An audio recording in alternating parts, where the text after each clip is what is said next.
So every day we cover a question that you guys send us, and this week we are covering someone's question that feels relevant for the collective, which is a woman who's saying that when she acts, her biggest issue is that she's feeling extremely nervous. And so whether you're an actor, singer, dancer, whichever type of artist or athlete, or you're involved with the full expression of yourself and performance, it very much is kind of a constant that when a project will matter to you, that it's going to be important, that the stakes are high, that it's a really juicy invitation. Usually, when I meet actors, it's across the board, whether you're a beginner or you've been, at your art for a very long time or for decades. You'll have a tendency to contract in your instrument, to feel nervous, to feel pressure, to feel like your heart is beating, that you're feeling like some things moving in your hands, that you're feeling like you're a little bit choked, like your throat is tight. So sometimes I do workshops and we make everyone like sit in front of a chair in front of us, and there's not a single person that ever can do that without feeling their whole body completely tight and obviously nervous, pressured, in a way colonized, and really finding yourself in a very uncomfortable survival place. And that's, again, across the board, whether you're an actor, a singer, a dancer, an artist, a producer, a casting director, like no matter who's, doing this type of work, the same thing will reveal itself. And so why do we have nerves that reveal themselves when we are fortunate enough to be expressing our art? Is because of the way that we've been wired. And so if you have been born in this world, you have been shushed when you came out of the womb. You've been told not to cry, not to be afraid, not to get angry, not to get sad.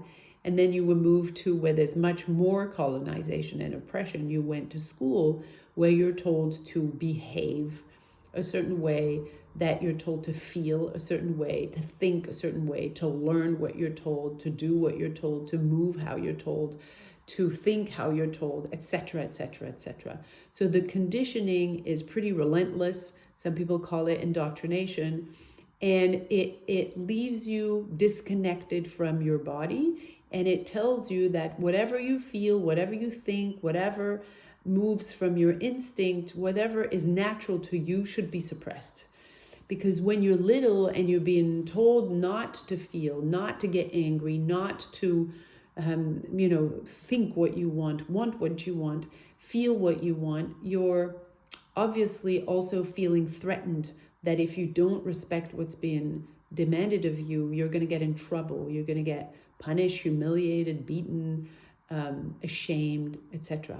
So you learn for decades that it's not okay to be you, that you have to think a certain way, want certain things, move a certain way, feel a certain way, learn certain types of things. And so when it's your moment to express your art, whether it's a big audition, a movie, whatever it is, whatever your artistic discipline is, inevitably there's going to be a part of you that's going to go like stop breathing, hide, like suppress everything that's coming.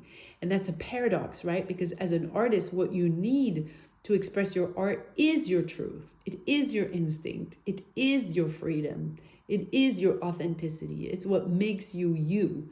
So if you're going to, at the same time, want to do your art from that place inside of a nervous system that has been wired and trained to suppress, to deny, to abandon, and to perform, mask, cope, and survive instead, like to try to please, to try to look good, to try to do it right, with on the other side, like I'm wanting to be me and express myself. Well, those two things don't go together. And so when those two things are inside of you, you're unable to be interested by what your character wants, by what the piece demands of you. And instead, your whole nervous system is going into survival mode, keeping your ego alive, which is trying to please. trying to do it right, trying to be loved, trying to look good. And so that feels like choking yourself, because the real you is trying to move through, and the coping you is in there going, what the hell, no way, this is dangerous, I've known this since I was born, not supposed to express myself, just abort the plan. And so those two things are sticky. So in the work that we do, it's never about teaching, it's never about you learning anything. However, it is about really undoing all of that conditioning, unlearning all of that conditioning. There's nothing you can learn from me. I'm not a teacher. You're not a student. It's really, being in the space, in the safe space, being held while you undo the conditioning inside of your body, inside of your nervous system. And parallel to that, as we wake up the instinct that's been sitting inside of you dormant.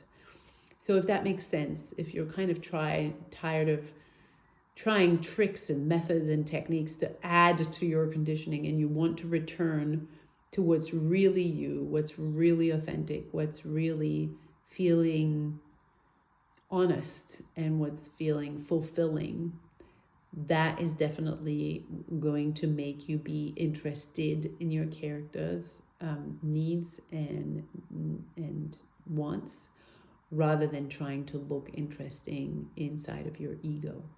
So yeah, there's a link below. Click it, get in touch with us. We work inside of the gift economy, which means that you can really contribute at the level that you're at financially, and we're happy to meet you where you're at.